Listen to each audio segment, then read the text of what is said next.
We returned from London at 0700 hours this morning, in possession of a rare crystal needed to power a new full-scale M drive. Which will propel a gravity tractor to the asteroid just in time to divert it? That's a bold move, Harris, and it's done without my advice or authorization. Sometimes it's better to ask for forgiveness than it is permission. You taught me that, ma'am. It's only better if you get results. And we nearly beat the Russians to that meteorite. But they can still build an M drive from that prototype they stole from Penn's Industries, and then use it to launch their own gravity tractor, correct? Yes, but there's no way of telling whether they'll be successful. Or whether or not they have the same goals we do. Whoever launches this thing first has control over the outcome. Where are we with Mr. Tense? He's within days of having a new, fully functioning M drive. Oh, good.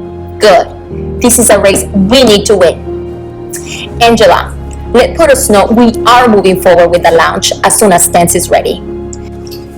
But ma'am, the Russians have issued a warning. If we launch anything, they'll shoot it down. With all that's happening, ma'am, it's a credible threat. And so are we.